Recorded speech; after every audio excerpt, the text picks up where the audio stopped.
building, but then also the controlling and I just really, I'm also very favorable of the coin model. Good, good. Yeah, and I'm so glad that you brought that up. For everybody, it's like, how do we orient around all this information around StrengthsFinder, and what do we do with it? Even if it's not StrengthsFinder, how do we help people kind of develop? And COIN is a nice path. It just describes, it's a developmental model that could be used beyond StrengthsFinder, but just with StrengthsFinder, it's great.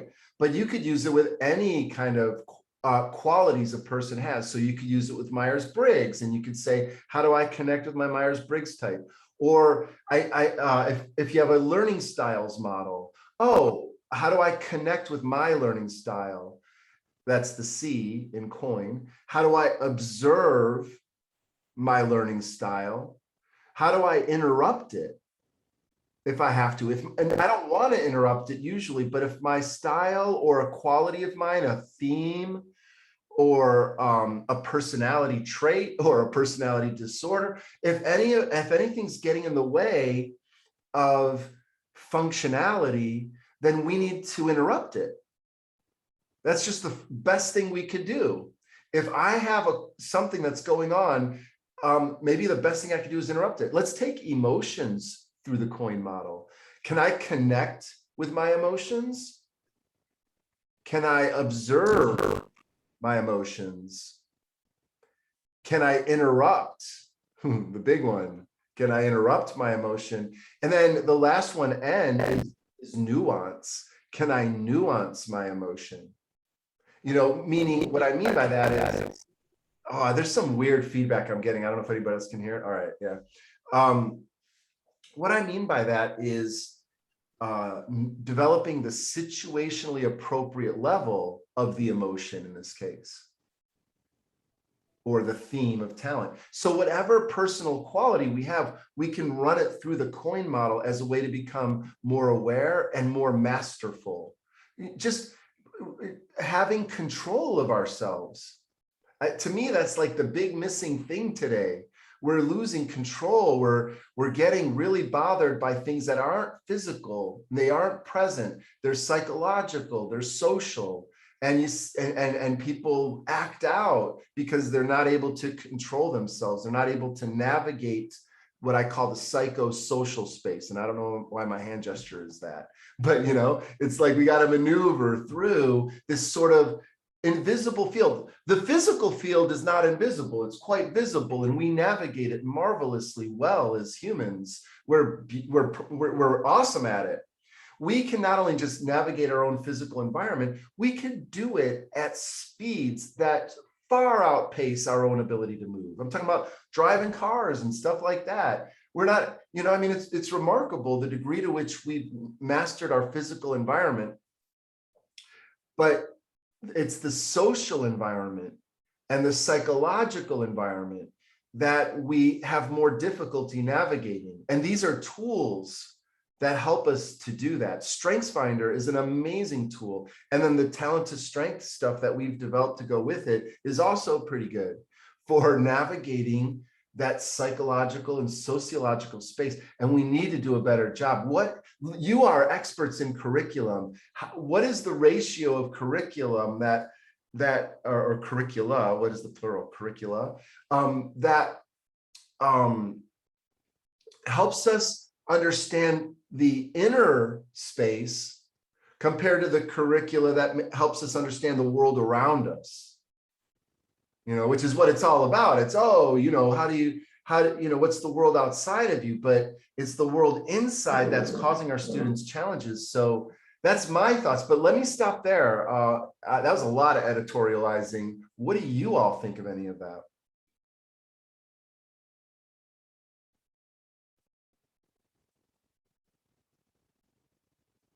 I can hear your thoughts, so I know you're like, wow, that was brilliant. I totally agree with you. Nobody could be more right than you, Adam. So thank you for that, for those thoughts. I'm just kidding. But for real, any reaction, any of that?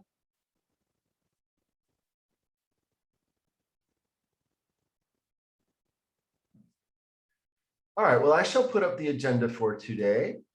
And what we're going to do is just anything that you guys wanted to talk about from last week. Anybody, I want to see if people are able to keep up with the videos and if they have any questions or impressions from them. And then we're going to get into the introduction and connect of COIN. There's a little introduction to COIN. So we'll do that and then connect. And oh, I see we'll have a guest star today, a guest appearance from Strength Formula. And then we're going to spend time on the relationship skills, and we'll go as far as our themes and go as far as we can. All right, and then I have a couple of ideas for some exercises for you for next time. So we'll see what you think of those. You might have already done one, so we'll just see. All right, so any thoughts or reactions to the agenda for today? Okay, and we are full steam ahead, my friends. COIN model, what happened there? Oh, I want to come back to this quote real quick, because I said this last time and I read the notes from what our teammate April is takes notes on these, and it was really awesome to read this quote, because I'm like, yes, this captures the essence of what I'm after for Talent to Strength. Self-awareness is becoming aware of our patterns and knowing what we want to do with this life. So we have our patterns on one hand, and we have what do we want to do in this life, which is about not patterns. It's about our own volition, our own individuality, our own authenticity. So the next step then is we use our patterns to then help us achieve what we want in this life. Does that make sense? I thought that was worth repeating. You know, I retweeted myself. All right.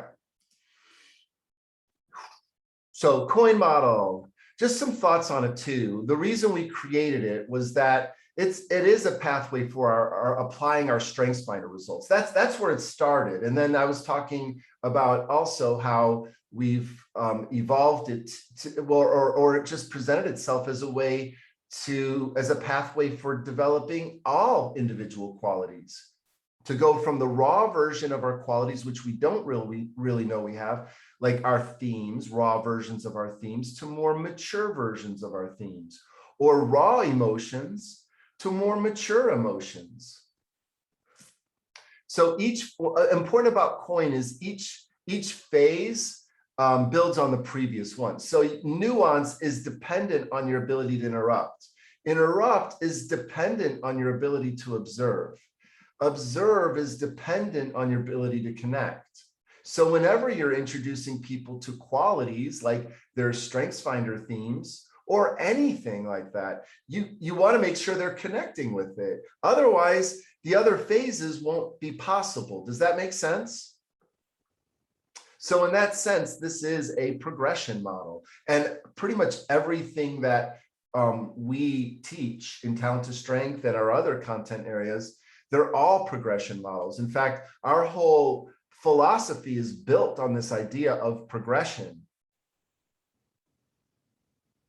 Actually, it's built on the idea of continuation. Continuation means everything now is based on what preceded it. Everything now could only be possible because of everything that preceded it. Now, that's what is it that precedes something? There's a lot of factors. We might want to point and look to the obvious ones, but even there's subtle ones. So there's sort of like a nexus of causes for what leads to now, an intersection of many factors, many factors that go way back. There are echoes and echoes and echoes of continuation. And what I wanted people to realize is that's the way things have always been. And what we can do is harness those. Harness that principle of continuation and go, okay, how can I now take the current situation and then harness it for moving forward or making progress? That's when we say continuation becomes progression. When you harness it, continuation becomes progression when you gear it toward where you want to go. And I think that's a great model for development of your students, of yourself, and really anything that matters. It's a developmental philosophy of progression. All right, I just wanted to say that. I needed to get that out. So then what we have is an elaborated version of the coin model where, we sort of inflate. What do we mean by raw talent? And I have a few kind of thoughts here, and I want to revise it. I always say I want to revise it because I think my thoughts continually evolve, but they're still relevant. So I'm going to talk about all of them. But what I may do is talk about things that aren't here as well. So we're going to talk about raw talent, and we're going to talk about connect. Raw talent. So this is Gallup's definition. Talents are natural patterns of feelings, thoughts, and behaviors that can be productively applied. It's so important. Patterns of thoughts, feelings, and behaviors is the repeating thing you'll see all throughout psychology, sociology, maybe even within education, you'll see it a lot. That what we talk about in terms of the basics of humanness is that we think, we feel, and we behave. What have you done today? I know what you've done today, not to be creepy. You have thought, you have felt, you have behaved. That's pretty much all you did. Anything you did will fit into those categories. So much of what the thoughts, feelings, and behaviors you have are patterned. They're patterns, meaning they don't just happen one time. With you, there's sort of a recurring thing. Heather, my teammate here, might observe, I don't know if she's ever observed this, but I might want to tell a story or share a concept that she might have heard before, because I have patterns, and so does she. But I just don't point those out as much as she points out. No, I'm just kidding. But we all have patterns. We all have these patterns, and learning to harness them is a beautiful thing. Their patterns are energizing. Patterns are, they're at least low energy cost. There's reasons why. We talked about the myelination in our nervous system, our neurons. Anyway, so this is what we're talking about when we talk about StrengthsFinder. For sure, Clifton Strengths, we're talking about talents, and they become so ingrained that we don't even know we do them. So I like to call them mental reflexes. That's another way of talking about these natural patterns. Your themes are just natural mental reflexes you've developed without knowing it. Probably when you're a baby or a child or a toddler and you're figuring out the world, you're developing these patterns. And so the neural networks develop. And Gallup uses this analogy. They say, roads that, roads that aren't used go into decay, and roads that are used are widened. So some neural networks are just very nascent, very early in their development. They're just dirt roads. They haven't been nurtured, developed, cultivated, concretized into superhighways. That leads me to a question, Adam. Yes. So in terms of this, I'll just take Enneagram. Enneagram believes things that happened in that, birth to 5, those early stages, brought you to that personality type. But this would be the actual just chemistry makeup of what's inside of you. It's more genetic, who you are born as. Or is it a little more environmental, what happened in those critical years? I don't know. That is the nature nurture question. And I think, and we don't know enough to know where, it's like trying to bite our own teeth. We're humans trying to study humanness. And so we don't really know. For me, I go to the stuff of philosophers where they just talk about, there's a couple of them, Nietzsche, Schopenhauer, Viktor Frankl. They talk about will, and they talk about it differently: will to life, will to meaning, will to power. Those are their separate ones, and so in us is a will that comes forth, and is it part of our animal nature? The primate-ness of us? Is there a divine element to it too? We don't know. So for me, I'm like, all right, let's see, I'm going to pull up another model here. But if this gets to me, the bigger questions of life, it may be more than you want, all right? But this is sort of my model here for how I think of everything. I call it BEST, just not because it's anything the best, it's just BEST. For everything, human life, a relationship, a physical object, there's a beginning and then there's an ending. And I don't know the reason I developed this model is because I wanted to be able to show for myself, I don't know anything that precedes this. I don't know. And I don't know anything after this. In fact, in my lifeline, like let's say I get to live from 0 to 100, I'm going to be very generous with myself. It's in the first 3 years of my life, I know nothing. It's called childhood amnesia. And everybody has this. We don't know anything until like our first childhood memories, and those come in at around age 3, give or take. And so that really warps things, by the way, because then we think that we were always here. It's the refrigerator light problem. You open the refrigerator door and the light's on, but you close it and you don't know if the light is on or not. Now but like as a kid, we were mystified by is it on? And you try to open it real fast. And that's the problem with us and understanding ourselves. The refrigerator light thing is another way of echoing the biting our own teeth thing. We are the thing trying to observe ourselves. All right, that's probably more than you bargained for, Jessica, but that's what your question prompted for me is we don't know. There's a causal nexus of why we are the way we are. And there's so many things in that nexus. I think of like this kind of knot of causes that lead to us. And that knot includes things that are nature and things that are nurture. Because it is true, so much of what I see in young people today are the patterns they're witnessing and observing through social media. And that this is forming they're new creatures in my view. I know you can't really say that, but they are completely different species from us. By the time you've inculcated them with their devices and the online and the memes, which by the way, we've always had memes. I realized this the other day when I was looking at memes about memes. Little sayings that we used to have, like going back in the day, a stitch in time saves 9. I don't know exactly what that means, but that would be something somebody would say 200 years ago.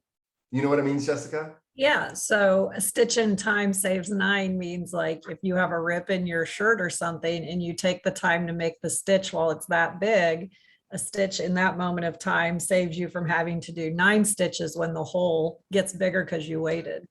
See? Beautiful.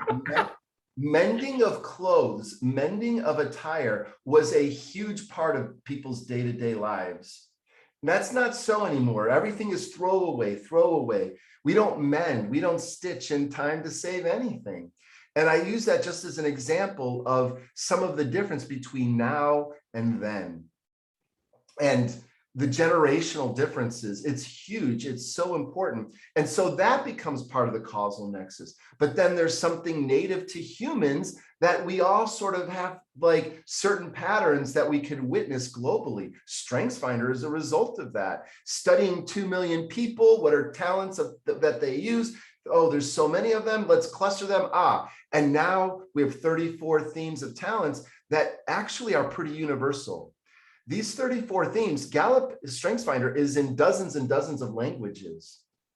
And other cultures, it's like as fascinating and as big a hit in other cultures as it is here. And the distribution of the themes are pretty similar across cultures and across genders. So it's interesting that there's elements that are native to humans that come from within us somehow. And then there's the environment that shapes us. And you all are part of that. And what you're doing now, bringing it back to our agenda, is you're patterning people, or you're helping people become more aware of their patterns and to harness their patterns. For what? Well, I'll just come back to the BEST model, because this tells the rest of the story. Is between birth and death, there's 2 main states, survival and thriving. And what Talent to Strength is about, and a lot of other things that we're doing, what the education system is meant to do, is to take us from out of survival, beyond survival, and into thriving. And what I'm seeing now, and what we're all experiencing culturally, is a sense that we're now moving in this other direction. We might have been teetering on the balance, for a good few decades, but, we're noticing lifespans are decreasing, homelessness and other things are on the rise. So, yeah, and people are feeling it because we are, we pick up signs from around us. And there's herd anxiety going on across the herd of humans. There's like this sense of anxiety. All right. But what we want to do is we want to form the patterns of thriving. And I think that, and our tools are meant to get to that. Our tools are meant to say, all right, what does alignment look like for me? Because alignment is the pathway for thriving.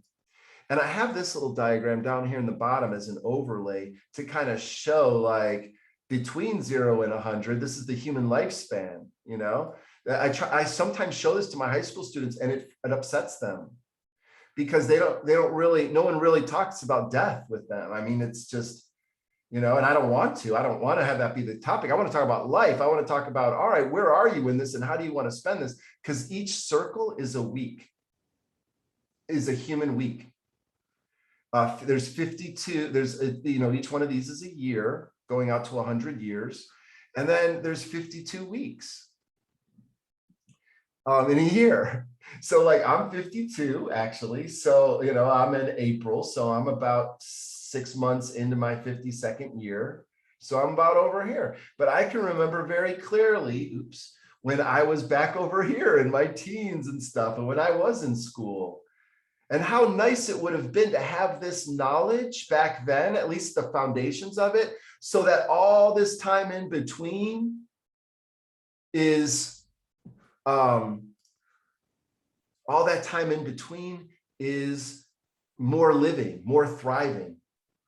And I will tell you, we can block out, it's hard to keep a straight line, but we can block out a full, like 4 bars between the ages of 18, I see it's hard to do, between the ages of 18 and I think like 50, where we will have this much blocked out as screen time, pure screen time. This is all, now it could be valuable screen time, it could be educational screen time or meaningful screen time, but all this time that I'm trying to fill in like a 4-year block is what I'm trying to show is how much, we never had that before. What is spending 4 years and 4 solid years, 24 hours a day for 4 years, that's the time equivalent of screen time. And what am I getting and who's raising me? Who's educating me? Who's informing me? And who's putting patterns in me? Patterns of thoughts, patterns, like the songs we listen to really do make us, oh, I should feel good about these things or feel bad about these things. And our entertainment we take in, very pattern creating. And anyway, this whole course is about harnessing those patterns. All right, thanks for indulging me. Any reactions to that? I think it helped me form, because I kind of heard how it goes really to that nature versus nurture, the greatest psychological question, right? But then also to personal beliefs, just because so for me, there's more of a faith-based answer of I believe, I was built miraculously with a purpose. And so that's within me from even that before that birth point, right? And then how nurturing can really impact what that path might look like to fulfill that purpose. And a lot of it is stuff that maybe was out of circle of control but happened, but things that I chose, like there's some squares on that grid where I made bad choices of who I was with or what I, you know what I mean? So it really, yes, all of that really helped me kind of find where I identify with that nature and nurture. So. And it's those questions that I'm trying to bring relief to in this work with these tools, the alignment meter, helping the students understand, because nobody really tells them this. More and more, you're going to be in charge of all your own resources. You're going to be in charge of how you spend your time, your money, your attention. Nobody's going to be bugging you like they are now, parentally or through the education system. You are going to be in charge of your own, how you engage your lifespan, how you engage your journey from the birth to the death, from shore to shore is how I think of it. And StrengthsFinder has been an extremely helpful tool. That my gratitude for this tool is that it's helped make me more aware of the journey I'm on and what is my uniqueness. That's one of the beautiful things about the tool, is how unique it is. The chance of someone having the same top 5 as you is 1 in 278,000. 1 in 278,000 are the chances of 2 people having the same top 5.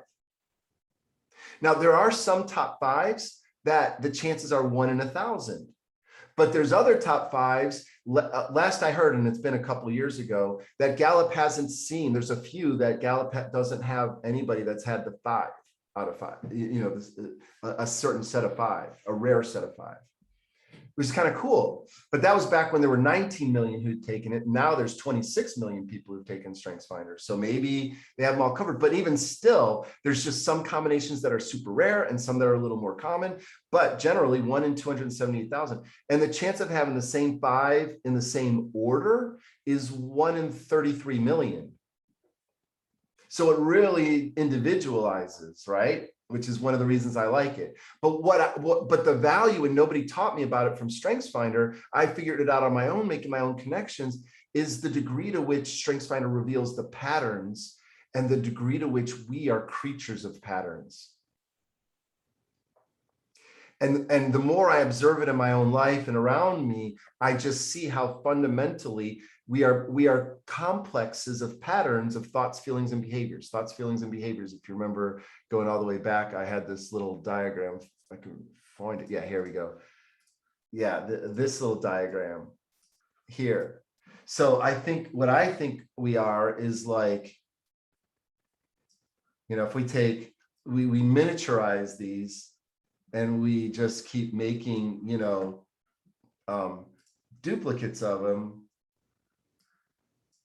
and just start to have, all kinds of these, TFBs. So all around us, all day long, we're giving off these little things, these little TFBs, these little patterns of thoughts, feelings, and behaviors, whatever they're around. If you're a sports fan, you're going to talk, I have a brother and he's talking about sports. So all the patterns are, and his kids play sports. And so there's all patterns around sports and baseball and language patterns and behavioral patterns and excitement patterns and what feels good and all of that, and then there's people who are into whatever, they're all their different things. And everybody has their own TFBs that make up their day-to-day. And what did you do today? You thought, you felt, you behaved. You thought, you felt, you behaved. And if we can harness those patterns more productively in our journey from birth to death or shore to shore, we can maximize that time or spend it more the way we want. Thrive more is what I'm saying. That's the whole philosophy. All right. Thank you. Thank you. All right. I'm going to get back into content because I get a little off the chain here. And I'm just bringing it back, a little self-awareness, a little late in the day because we got what, 30 minutes, or we got 1 hour left. All right, we can burn. All right. So we're back into raw talent. They're the networks.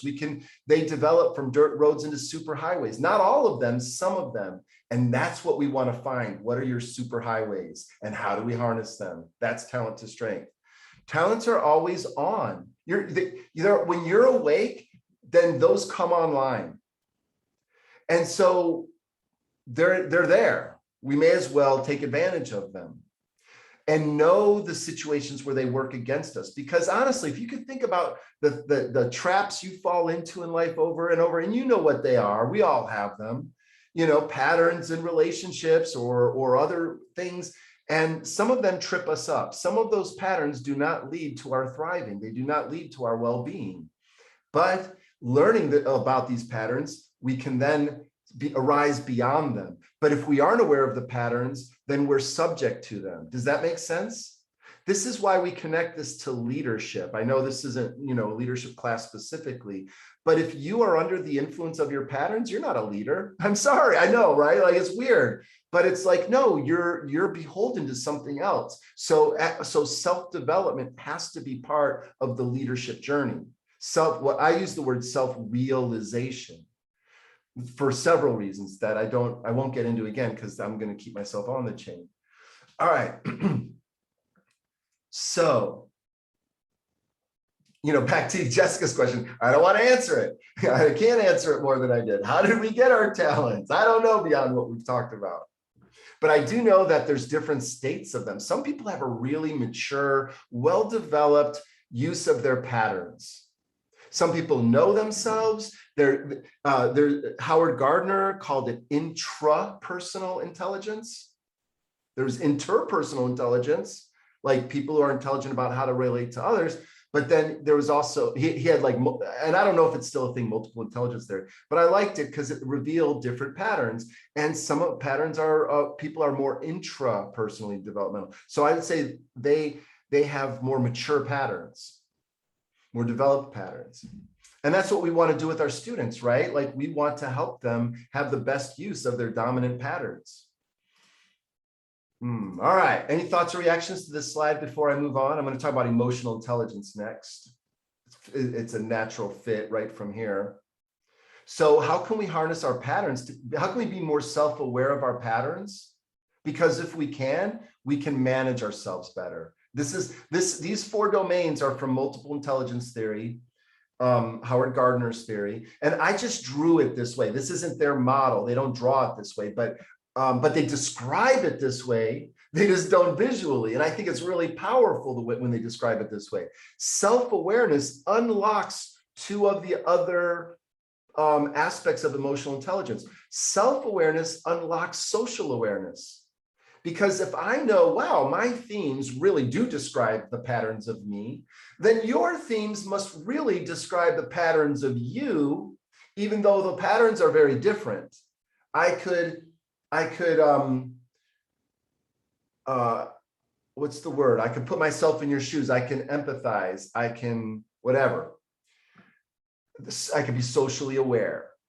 And I could also, when I know my patterns, I could also self-manage. But if I don't know my patterns, how am I going to self-manage? If I don't know myself, how am I going to know other people? But together, self-management and social awareness combine to allow me to manage my social life way better. My intimate relationships, my professional relationships, my social media relationships. I'll be able to manage myself. But right now, so much of what people are doing socially is because of patterns they aren't even aware of. Their social behaviors are not managed by themselves. They are not managing their own social patterns. The social, a lot of the social media platforms are managing their behaviors. They have teams and teams of PhDs in psychology, in child psychology, that are developing methods for keeping people engaged. It's the attention economy is what they call it. And attention is a resource and they want it and they're getting it. They're winning. Whew, that's a lot. So that's emotional intelligence, bringing it in there. That's the connection to our patterns and our themes being a lexicon of 34 patterns, or a taxonomy. That's the right word. Taxonomy of 34 patterns that have been identified. And emotional intelligence would be becoming aware of those patterns on the one side, then managing myself and those patterns. On the other side, being aware of other people and those around me because of my awareness of my own patterns. And then together, taking those 2 things and managing my social relationships better. What do you guys think of that? Any reactions? This aligns directly with so many things that our district has embraced over the last 4 years, actually prior, going back to 2017, when we pivoted hard for our social emotional learning. And so your wheel, same as Castle's 5 competencies for social emotional learning. And then just through our coursework with 7 habits, knowing oneself, that private victory, before we can achieve the social victory, the public victory with others. So it just aligns very, very well. Perfect. Because I am influenced by much of that too. I recognize the progression that's what I do. I study models, usually around organizational development, but human development, individuals, teams, and large organizations. And so I've been, inculcating myself for 25 years, and then not just learning it, but applying it, because I'm more of an applied person than a academic. I'm more in the application, but I steal from the academic side all the time. I just know enough to be dangerous. And then it's about watching what progresses us, and 7 Habits is a great model for that. All right. What was the other one you mentioned before that? You said 7 Habits. What's the other one you guys are embracing? The Castles Okay, I don't know that one, but it sounds Center like for Academic and Social Emotional Learning. awesome. I'll check that out. But for in general, it's always about going from raw to mature. Well, all of these models are about that, right? Going from raw self-awareness to mature self-awareness. And so managing our horses, the horses are stand-ins for patterns. And this is what it means to have in philosophy, in some circles, they call it having a well-ordered mind. You can think of a well-ordered life. And for us, the way we describe it in our organization, we call it IEF, or individual environment fit. There's a fit between the individual, and each individual is unique, and then their environment. So we've talked about that. That's a really core aspect, or how we describe it, and what we're striving for. Because as you increase IEF, as you increase individual environment fit, thriving increases. That's what happens. And we know where thriving comes from in our work. We know that thriving comes from alignment. Alignment of what? Well, in this case, alignment of the individual to her or his environment. And misalignment leads to psychological concerns. I have a model for that. I wasn't really thinking about getting into it, but it's really key. So but I'm going to keep going. If we have time, I'll come back to that model that I was thinking about. It's called the 4 Ds of psychopathology. So if we have time, I will return. All right, what slide am I on over here, people? Okay, 87. All right, here we are. This is just another look at it. So tell me if you guys like one better than the other. This is before and after, or do you like this one before and after? It's the same concept, but I have 2 different images. All right, you can tell me later, or you can type in. This is one. You can type it into the chat, and this is 2. All right. Which is better? This is another one. This is actually more important. Which is better, fixing weaknesses or building strengths? I mean, it's obviously, you know where we're going, but let's just play it out. If we just try hard enough, we can change who we are. That's kind of what weakness fixing believes. Strength building believes that as we mature, we actually become our true selves and we find our place. Weakness fixing thinks that great teams are made up of people who are all equally good in all areas. We have to all be well-rounded, in other words. Whereas strength building says the best teams are made up of people with diverse yet complementary capabilities or qualities or talents. Weakness fixing says if I just focus on what we're bad at, we can bring it up to the level of what we're good at. Let's leave what we're good at alone. Now let's go to what we're bad at and try to get it to that level. Let's make you work on things that you already didn't want to get good at. You already were, anyway. Or do we want to focus on turning the good into excellent and then manage the weaknesses? So let's turn the valuable patterns into strengths, and then let's make sure the weaknesses don't hurt us. So let's not ignore weaknesses. It's very important, because sometimes people accuse Gallup and Clifton Strengths of saying, they say ignore weaknesses. That is absolutely not true. They just don't believe in investing in them. They believe that they believe there's other ways to manage weaknesses. Can you guys think of other ways to manage weaknesses?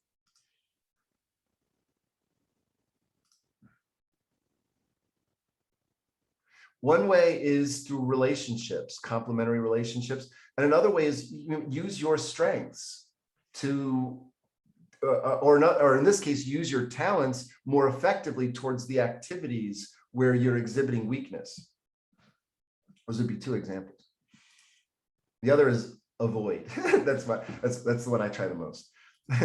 avoid the things that are unpleasant or hard. All right, any thoughts about this, or any, this idea between weakness fixing and strengths building? Because I know for me, I grew up in a weakness fixing culture in school and in family, and just a lot of the institutions around me. They were always about, all right, you're not doing as good here, let's focus on that. And they don't really say, you're good at this. Oh, this is, you stand out here. We need to really, this is where you're unique. We need to find a way to harness that, right? What do you guys think of any of that? Yeah, Laura?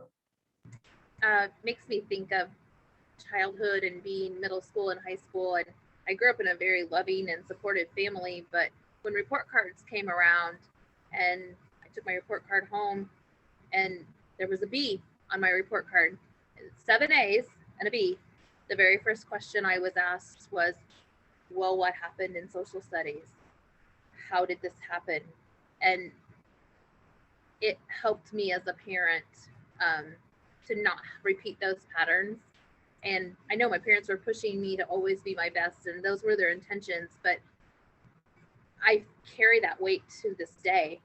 Everything I do, I focus on not what I did well, but the one thing that I struggled with. And it's hard to get that pattern out of our head.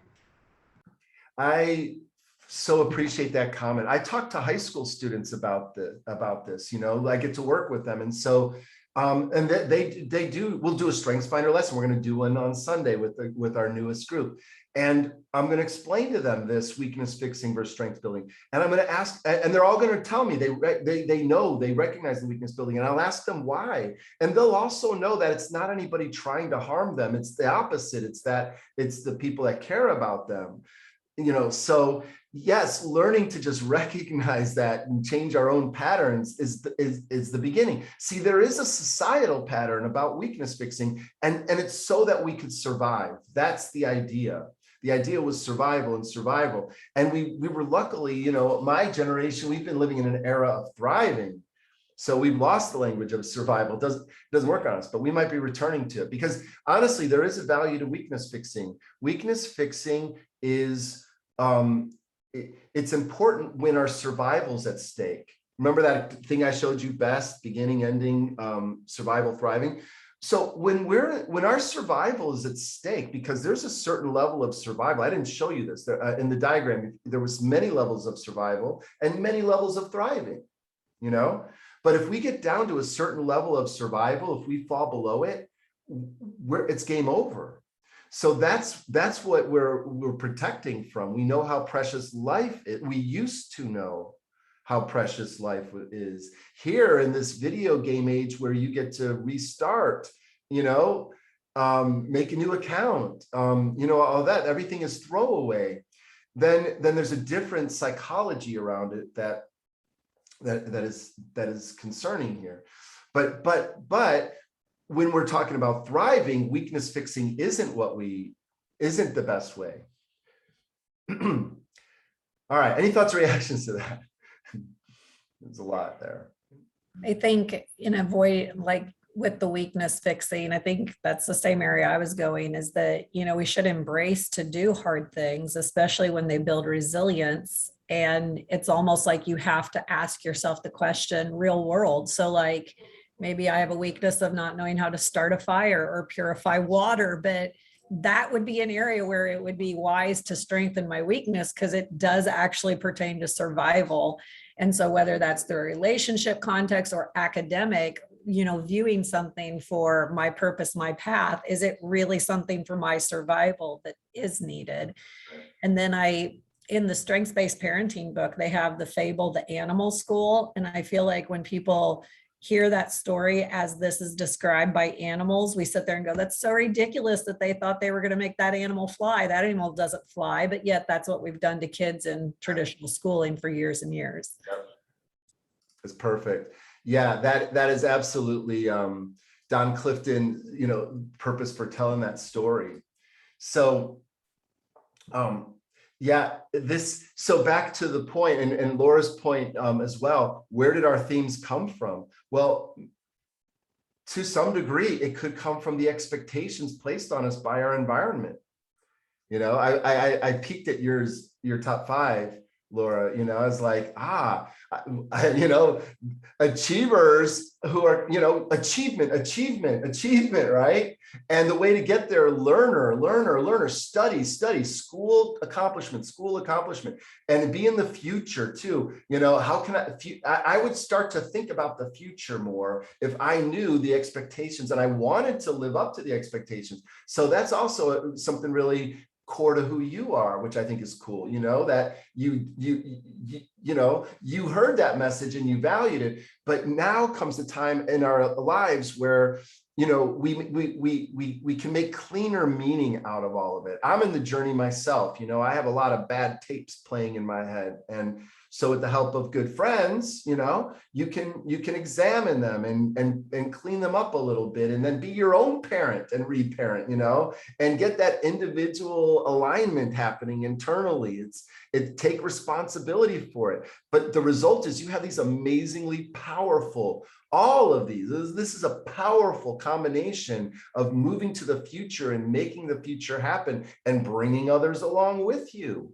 You know, it's, you know, there are gifts in here. So it's about capturing the gifts, you know, and then, you know, kind of managing against the potential harmful effects. And that set of themes, when I see that set of themes, I see an enormous amount of like in anybody that would have them, I would see an enormous amount of self-pressure. That's what I would call the Uber rut.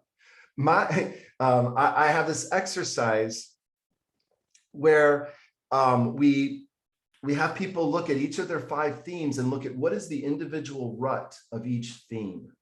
I did this for myself. This is where this exercise came from. I said, all right, what is the rut of strategic? Well, strategic is great when I can know my options and compare, but when I don't know the options, I'm frazzled because I want the best route and I don't know all the information. So, okay, I could get stuck.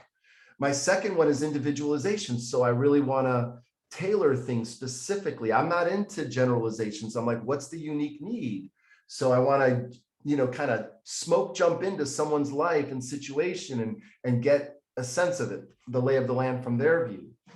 Well, that has its own kind of peculiarities too. I have to have people who are willing to open up to me. I have to, you know, whatever. And my third one, I mean, I could go through all of them, but what they create is this overall sense of like, I have so many ideas. That's my third one, ideation. So many concepts, so many ideas and potentials and things I want to do, but I don't have enough bandwidth. I don't have enough room for all those cars to get through the tunnel.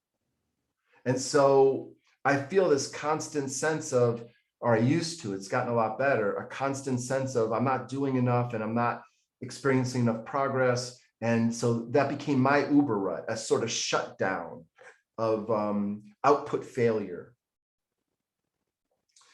And I encourage people to do this exercise. Look at your 5 themes and kind of then individually, and then together kind of look at what together story could they tell about a pattern for me that is troubling, that causes me stress. It's hard to describe to other people or hard to talk about even, you know, but yet it affects us. We feel it internally. And by naming it and giving it more substance, we can deal with it better. There's this book called Taming Your Gremlins that is kind of popular in some circles. It's a metaphor for the gremlins are those inner voices in your head that are negative and all that came, you know, probably from childhood, but they're with you now. And it's about taming the gremlins. It's a pretty interesting, cool book. You should check it out. And so the mega gremlin is, you know, for me, where these 5 themes come together and lock us down. And finding how to overcome that. All right, so that's Uber ruts. That's a really cool part of it. That actually comes under a later aspect of coin. So let me motor ahead, my friends, instead of motor mouth. All right, so a lot of all this is great because it leads up to this point that we have an operating system in each of us. We have an operating system, and your ruts are part of it. And the good side of your themes, the enabling side of your themes are also part of your operating system. So I tell people, you know, unless there's good reason not to, assume your StrengthsFinder results are accurate.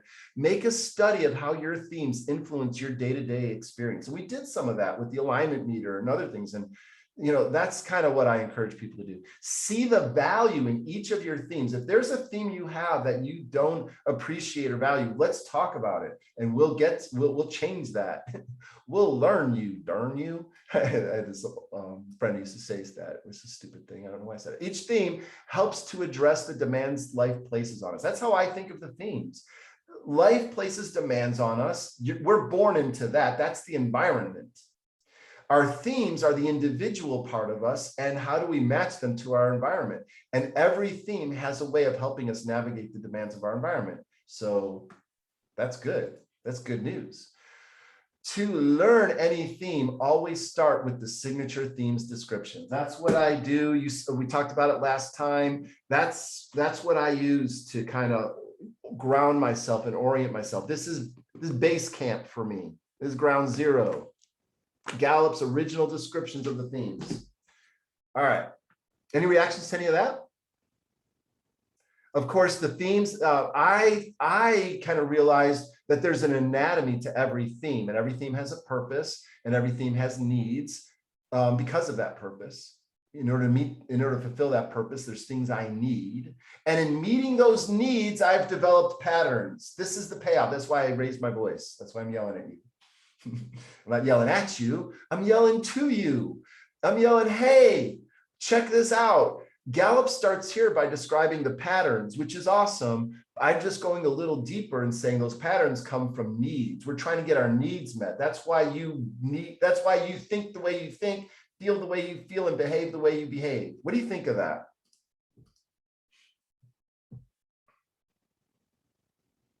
Your patterns just didn't come from somewhere. They came from you. These are the ways you have found to meet your needs. They may not be the best way, because a lot of these are developed in childhood. We just didn't know enough. But the patterns you have are about meeting needs. If I think a certain way, I can solve this problem. If I feel a certain way, it'll draw me to the things that I like and avoid the things I don't like. And if I behave certain ways, I can manifest things around me. So, and then what we find is that sometimes those patterns are a really good match. They enable us in the good way. I know in some areas of psychology, enabling is a bad word, but no, ability, and enabling is good in my book. So I'm just for my use, that's how I use it. And then mismatches are when our patterns are just happening and we're just following the rut of the pattern. That's why I call them ruts. They're just deep grooves you go down into, you've fallen in a rut. If you Google images of falling in a rut, there's fun images. I won't do it now, but there's like wagons that have fallen in, and they're stuck.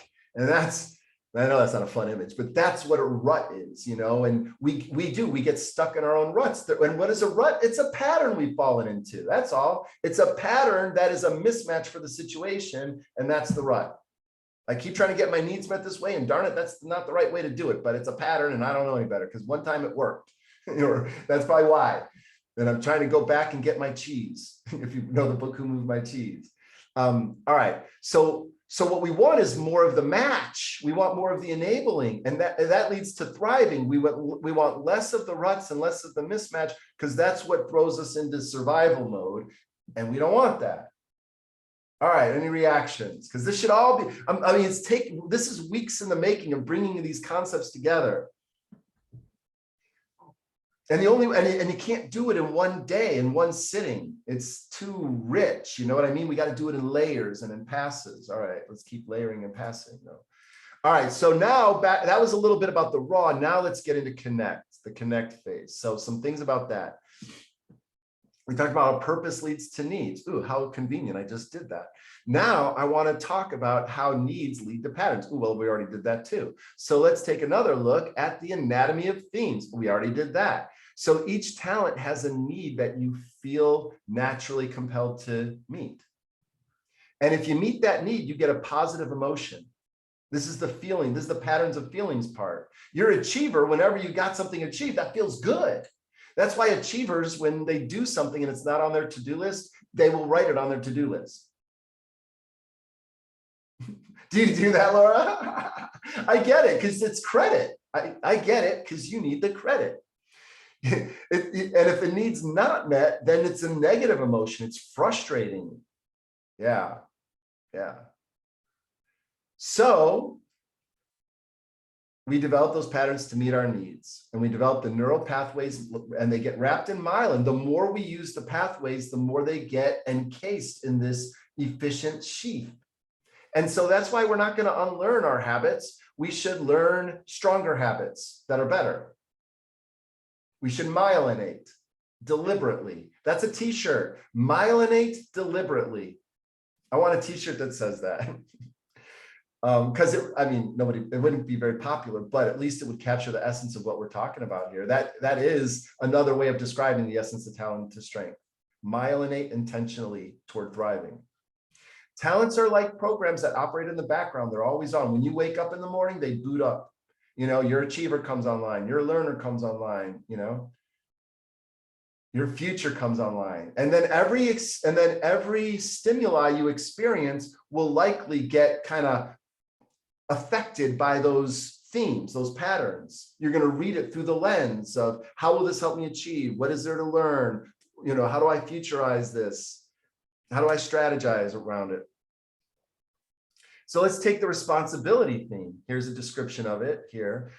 It needs accountability and fulfilled commitments. So it needs that. Who here has responsibility in their top 5? Right there, 2 in 1 room, boom. You guys can manipulate each other and guilt each other into stuff. Oh, you already do. Just kidding. So yeah, what are the thoughts that someone who has this, I need to meet my accountability, and I need to fulfill commitments, and I need other people to do the same, by the way, because what we have when we have our themes is we now have standards we expect on others. That's something to be mindful of. People high with responsibility find it hard to delegate. That's a behavior. Because I don't know if the other person's going to make good. I need to know they're going to make good before I hand it off. I hear this all the time. And it's a real stressor. It leads to feelings of stress and resentment that they also feel guilty about having. I don't know if I'm describing everybody. I'm just, people, these are patterns I've seen. Yeah. And am I going to talk anybody out of that? Don't be responsible. Oh, don't worry about that. Oh, you're too stressed about things. You're too perfect, or whatever they say. Is that going to help? Is that going to talk you out of feeling responsible? I just want to compliment that it's so beautiful, because Bo and Ashley as trainers, just beacons of accountability for others. I love that. So just hearing that about both of you is yes, they are using their raw natural talents so well. Right? Or maybe it's even more mature natural talents that maybe they've cultivated. And that's why the character is sort of like an Atlas character, that carrying the weight of the world on your shoulders. And here on the world, we have work stuff, home stuff, little, to-do lists or Post-it notes, the dog bowl, the inbox for the mail, or no, that's a grocery bag, got to do all that, carry it around, but nobody sees that. Nobody sees it's if we could just make it more visible, I think people would be a little more appreciative, which, by the way, going back to achiever for a minute, achievers like to be recognized for getting things done and for working hard. And if you notice that an achiever has stayed late, it's never a bad thing to say, hey, I saw you working late, burning the oil. That's awesome. Or thank you. Or, hey, can I support you in any way? Or just acknowledging it, And with responsibility, I would imagine, well, let me ask Bo or Ashley, what feels good for responsibility? What feels good to hear? I actually, when you talked about that, I grabbed my checklist. It makes me feel good to put a check in the box. This is a daily list. Yep. So that's my own. All right, I got it done. That's great. And it's funny because I'm the complete opposite. I don't write it down. I feel like if I write it down, it's too much pressure. Or if I write it down, it gets forgotten, just like the grocery list. It's all here. Mentally I rehearse. prioritize right here. Yep. So that would be a talent. See, that's something I realized. I remember this. I can't remember. I was brushing my teeth when I had this thought. I remember that much.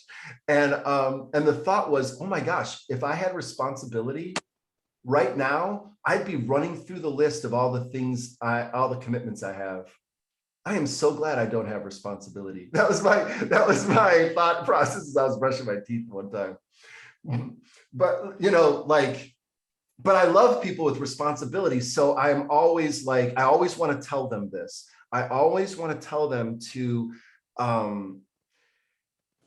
practice distinguishing between the earned guilt you feel and the unearned guilt you feel. Does that make sense when I say, how does that hit you? I never asked anybody. I only just say it. I never ask them. Does that make sense, Bo, Ashley, when I say that? Like inside of you is just a lot of guilt might be not quite the right word, but pressure or something. And I mean that's what I mean, whatever word works. I'm sorry. Yeah, go ahead.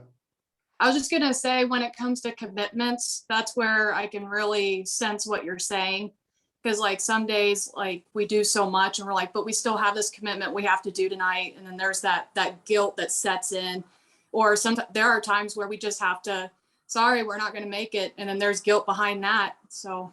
Yep. And so then a lot of what a responsibility might do is a lot of behaviors to manage, to prevent the guilt. Because after enough life, enough experiences, you learn, okay, well, and then you learn little patterns or little behaviors that are meant to, keep that guilt at bay or to keep from having to break a commitment, because that's what it's all about. It's not about the guilt, it's about the commitment. And once the commitment isn't kept, then comes the real guilt where you're going to do whatever, you're going to move heaven and earth to make it up, another pattern, of behavior and feelings and thoughts. And so that's just using the responsibility theme as a discussion example. And you could see how we could do this with all 34 and, but what I'm trying to teach is a general way of thinking about themes. So you don't need to talk about each theme. You can learn a way to understand each theme. And that's an aspect of talented strength built in. All right. So when connecting with our themes or talents or patterns, all the same kind of words to me, they all mean the same thing. This is what we've been doing is meant to help you do that. That's why we have the images and the visuals on the reports and the way we talk about it, So there's two main elements of connecting for me. One is to understand your themes, and the other is then to memorize it. So memorizing is the mnemonic exercise. I'll show you some examples here in a minute. And understanding your themes, it comes from reading the reports, learning Gallup's standard definitions, meeting people with themes and kind of learning, what their inner world is like. I've used my individualization to do that, to learn. All right, most people only superficially understand their themes. And if 29 million people have taken it, the vast, millions and millions and millions and millions of them, they don't even understand. They haven't memorized. I'll ask them, what are their themes? I can't remember. It happens way more often than rarely, but sometimes there have been times, very impressive times, that people have said, oh yeah, I know my top 5. Or even if they know a couple of them, I'm impressed, but they do not remember their top 5. I want let's see. Yeah, most people, what they think is well, what's so special about that? That's no big deal. I do it all the time. I've been doing it my whole life. And so they dismiss it. So that's another thing people do. They don't connect to their themes. They dismiss their themes.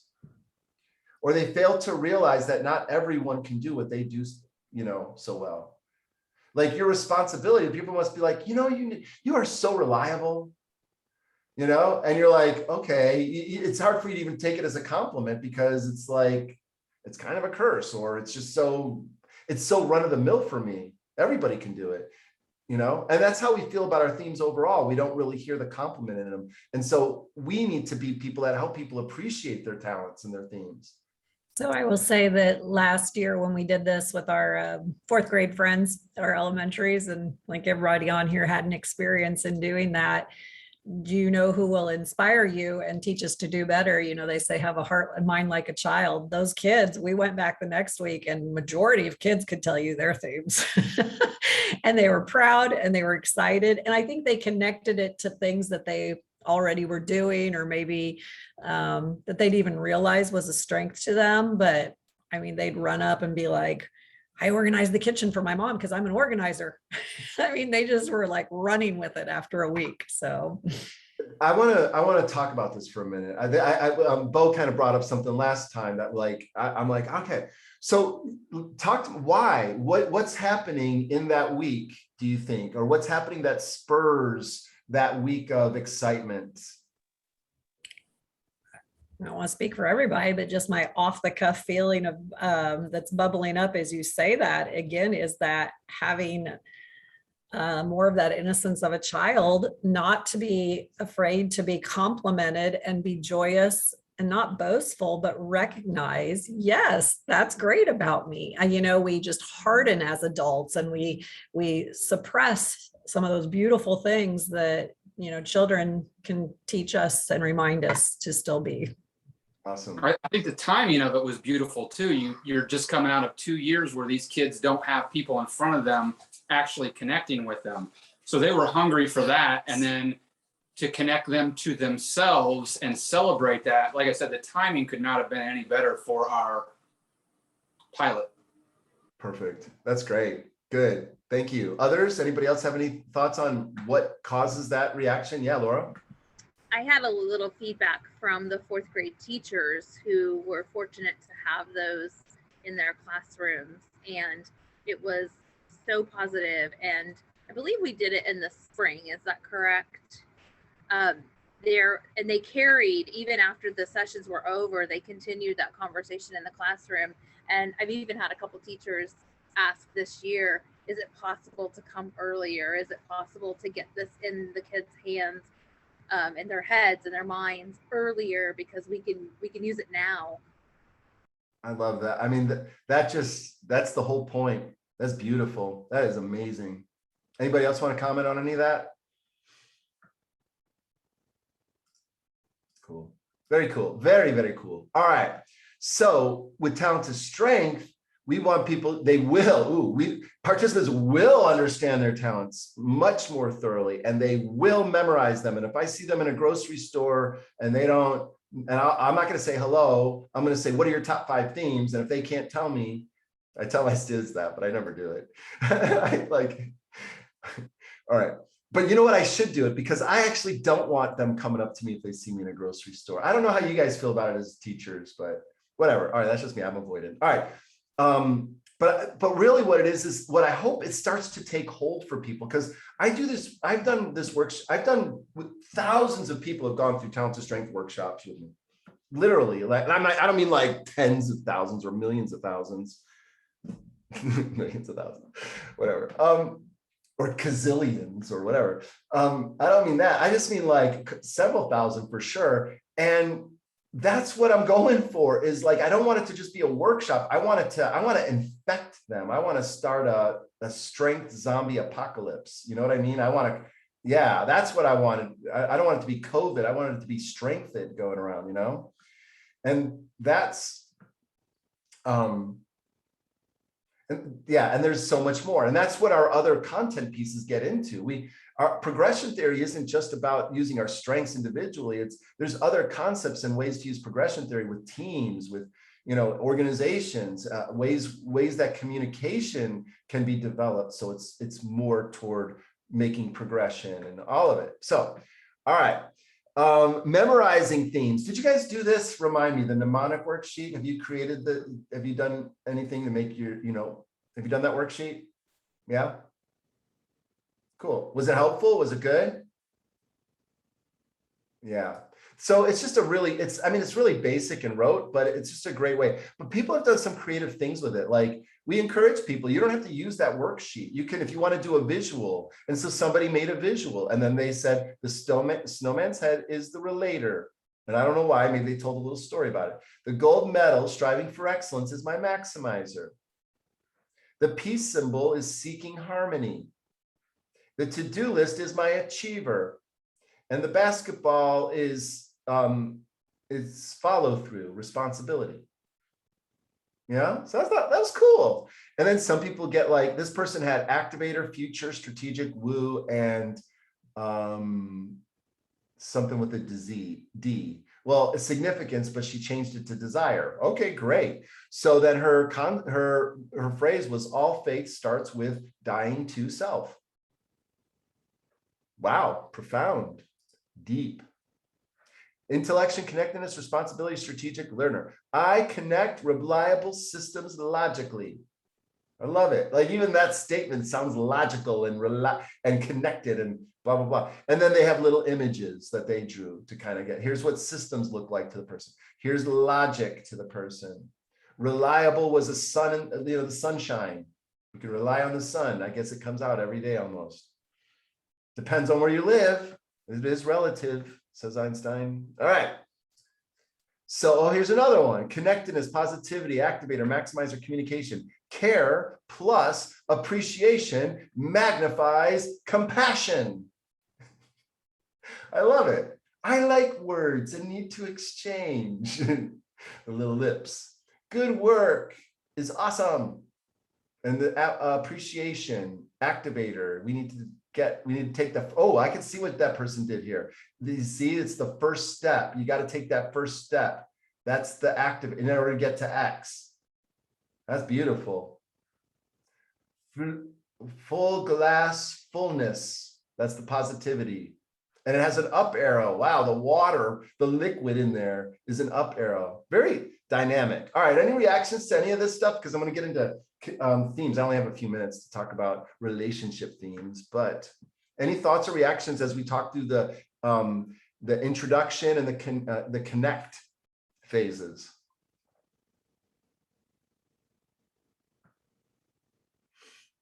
So yeah, I mean, honestly, we could spend a whole session just on this, on the relationship themes. Any of them you want me to talk about specifically from this list?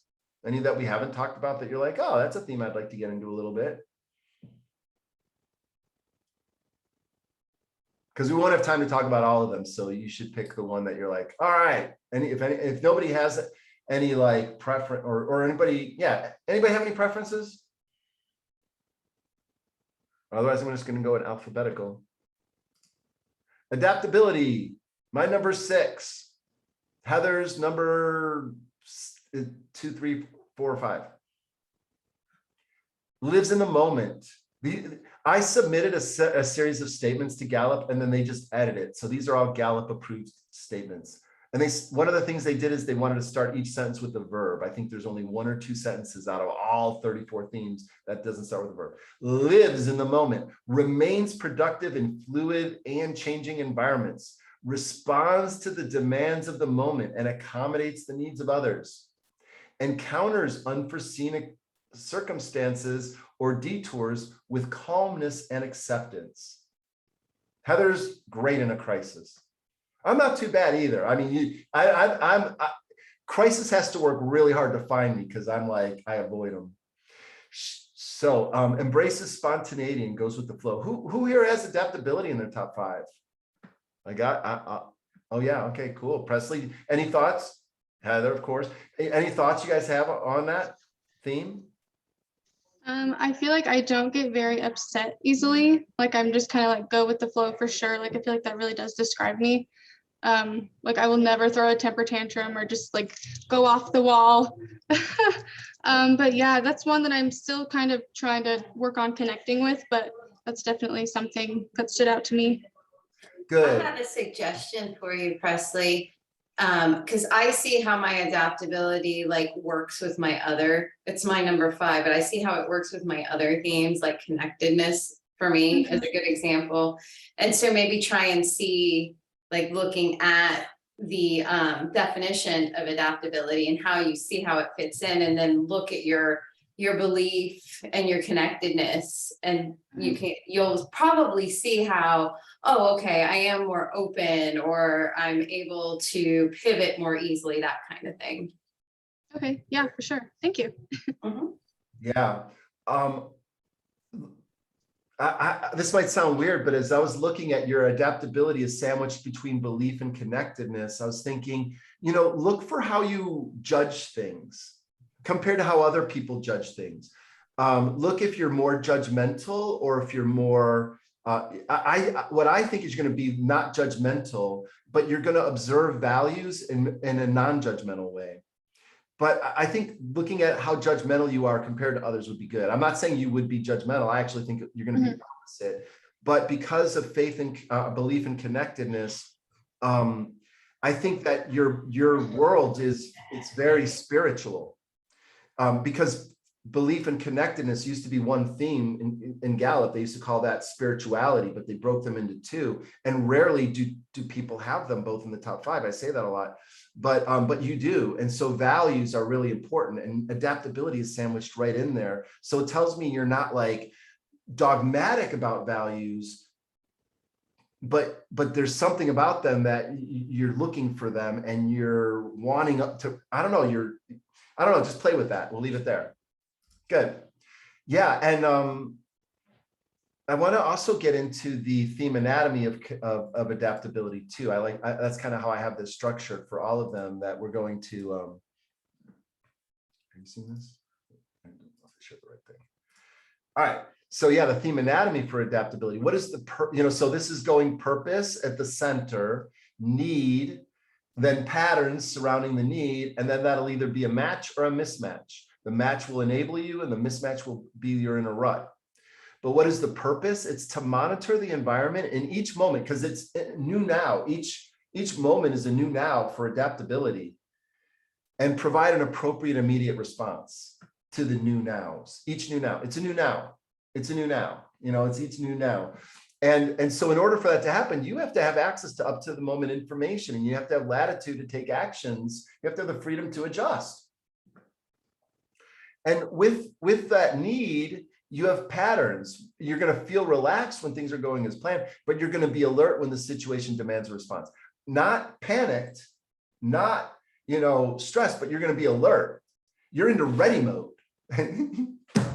That's kind of what I do. And I've done this in workshop. I'll just be like, I'll get into a ready stance. That might not look like a ready stance. It might look a little creepy, but like you're ready for whatever. That's kind of the mode. Yeah, go ahead. I was just gonna say, for me, I think of it like I deal with anxiety, so maybe that's part of my adaptability talent. It's just me always looking for the next, whatever's coming at me, looking for the what if, and how am I thinking about, how would I respond if this happened or that?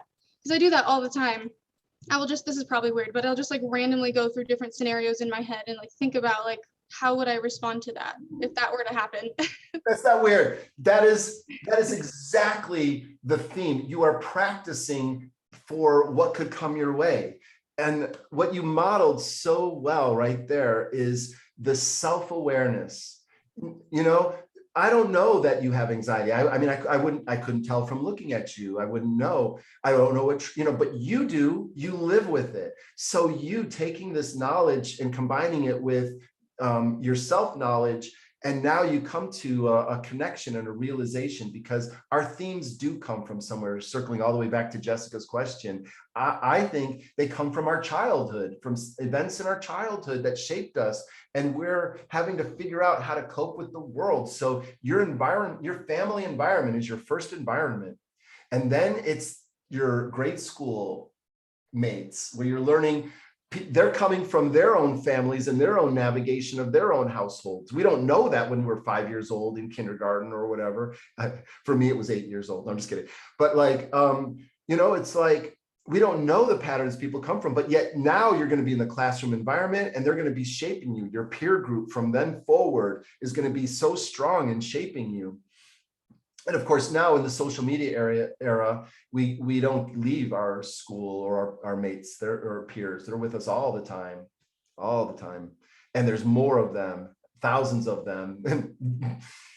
Yeah, it's so crazy. And then they do these snap streaks where they gotta, there's people in their lives that they have to keep it going, where every day you have to respond to the person. And if you break the chain, what pressure. There's people I'm glad I'm not chained to. Oh my gosh, I'd have to talk to them every day. What? Connectedness. Who here has connectedness in their top 5? All right, I love connectedness. Look at the image. does this not capture it? Even though it's like, I don't even know why, but it just captures it. Does it? Do you feel seen when you look at this? Yeah. There was something when we were drawing this about the book, and I can't remember what it was, but we changed it because I'm like, no, she's not really reading the book. She's holding the book. She's communing with the book. I have someone very close to me in life who has connectedness, and my belief of that is he always says, well, I understand the world more because of how much I read. Like connects through life through stories, and connects like different stories with different plots. And so just the connectedness person I know is so pro stories and books. So, which is good. That is great. Yeah, for me, the metaphor is a tree. That's why the tree's in there. There was a tree in my neighborhood. It got cut down, but it was a huge tree. And I just imagined its roots were all throughout my little intersection, like, or my little section neighborhood where it's a few blocks, like it can sense what's going on way over there. And it can sense what's going on way over there because its roots are stretched out in all these directions. Spiderweb is another kind of metaphor for me that, you know, it's, and then the other is the ripples in a pond when you drop a pebble and how many rings out. And for me, connectedness people, they're sensitive to things that go many, many rings out, where most people are just, where did the pebble hit the water? You know, and so people with connectedness, they often aren't heard because they're the ones connecting for others, you know?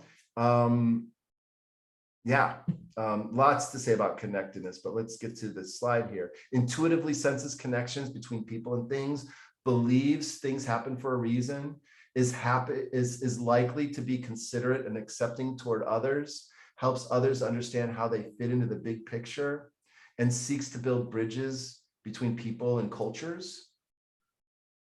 So, you know, just a summary on you know, just a little snapshot. And then, you know, why would something like this exist? And these are just my answers. I don't know if they're the right answers, but, you know, but why? I think it's to observe, understand, and bring coherence to life's web of interrelationships in order to bring about the greater good. That's just me. I wrote that. But those with connectedness, what do you think? Does that fit? Awesome. Awesome. And then because there's that purpose, there's needs. I need to listen and I need to be listened to. I need the ability to act ethically. Heather and I had a little conversation. Yeah, you know, there's just that need. I don't want to harm the web.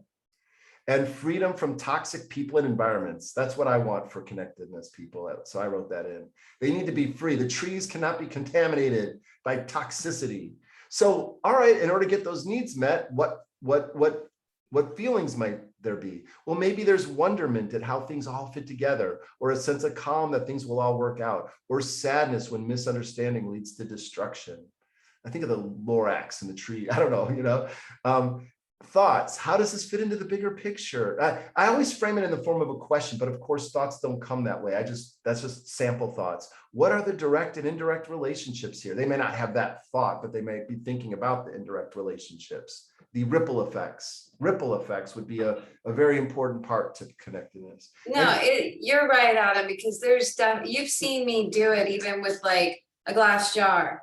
And I'm like, okay, somebody had to make this, and this is a valuable thing. And then what's gonna happen? Like if I throw it away, what'll happen? If I recycle, what happens? If I keep it, then what happens? And so you're spot on there from my perspective. Right. So yeah, it's that sensitivity of what we do to the web, we do to ourselves, and all of that. All right. Now we only have a few more minutes, and we have like many, many more themes. So I'm wondering what to do about it. I have videos like where I talk through all the themes, so I could just, you know, try to get you a video of that. And then if you want to watch it, you can, like, to go through the rest of them. Or if you want, we can just, you know, instead of talking about whatever set of themes I was going to talk about next time, we can finish this and push it back. So finish talking about this set of themes and then push back the set we were going to talk about next week so we can finish this. Do you want to do that? You want to finish connect the relationship themes? Good. I would like that too. Let's do that. All right. Now I just had some for my dismount. I want to get your feedback on today, but I also just want to show you 2 worksheets. And I don't know if you might not have it. Heather will get them to you if you don't. But one is the enablers worksheet. And it's just where you list your top 5 themes. So for me, strategic. Actually, my mnemonic is that I imagined there's a band playing in my head, and they're called S and the 4 I's. Because my next one is individualization, ideation, intellection, and input. So that was my mnemonic is not as cool as the other ones I was showing you. It's kind of stupid because they're a terrible band. S and the 4 I's. You do not want to go to their concert. But anyway, for each theme, what is the purpose? And feel free to use the theme anatomy, but tailor it for yourself is what I'm really looking for. So what does that purpose serve for you? And then provide examples of how you've applied that theme in the service of the purpose. Try to think about ways you've actually done that. And then think about, and this is the hardest one, think about what it would look like to take that theme to the next level. Where's an area of your life, your work, somewhere where you could provide more benefit with that theme? Does that make sense? It's a really good exercise to do. Has anybody done this yet? All right, so that's one. And then the other, this is the one I think you might have done. Have you done the one where you looked at how each of your themes would fit within each of the 4 domains? Like let's say your number 1 theme is achiever. How is that? How does your achiever theme help benefit relationships? I'm trying to get people to think that achiever is not just about executing, Achiever actually is very active in relationships. It's very active in influencing. How do you use your achiever to influence events and things around you? How do you use your achiever to think through things, process information? And then of course it is already an executing theme. So, but how do you use it to execute? Do that for each of your themes. And by the way, this is actually a typo. Let's just say theme 2, theme 3, theme 4, and theme 5. I don't know why I did that, but those would be the 2 exercises I'd recommend. What do you think? I think that second worksheet will be challenging, but really important to get us out of that casting of just thinking it fits into that one area. So I'm looking forward to that. I love that word. That's great. It's about breaking the casting of it. Yes, each theme is sort of cast. When Gallup puts it into the 4 domains, they sort of they put it in it. And I don't want that. I think your themes are way more dynamic. They are. That's just fact. They're way more dynamic. Nobody puts your themes in one quadrant. All right. Give me a couple pluses or deltas for today. Give me some feedback for what it was like for you to experience today's content.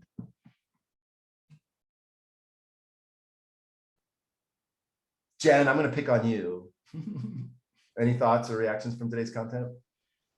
Today was just really interesting starting to see how some of my own themes connect together. So there was pieces of one that maybe I was like, oh, I don't really see that. But then as I learned about another one, it's, oh, okay, so that fits. That's part of a mismatch here.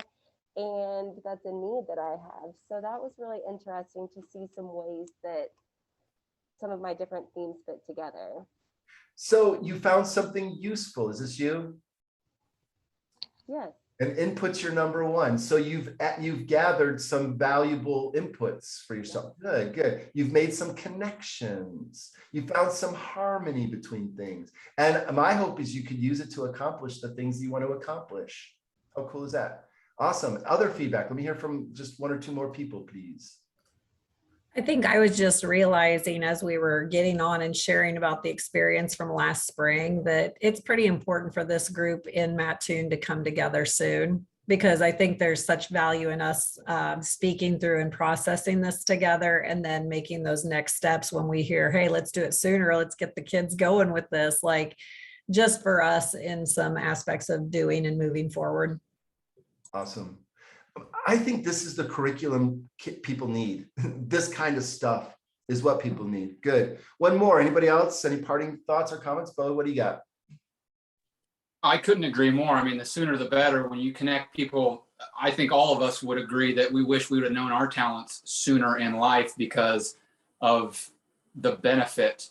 We just, went through a situation where a friend of ours had to go to rehab, and seeing that whole situation, you know, without a doubt that had they had this information, perhaps that situation wouldn't have been as challenging as it was for him, his friends, and his family. So true. So true. Harnessing our patterns, meeting our needs in healthier ways. This is kind of the fundamental. This is actually, I know, you know, like ethics is an important topic, and we don't really talk about it that much. We dismiss it a lot, but there's just a real practical aspect of ethics, and that is it keeps life's challenges away. This is actually part of the original yoga of Patanjali. If anybody's into yoga, the asanas are just one of the 8 arms of yoga. The first arm of yoga is about living ethically and living, and it's not about a judgment thing. It's just from a practical standpoint, you know. And anyway, that's just what that made me think of.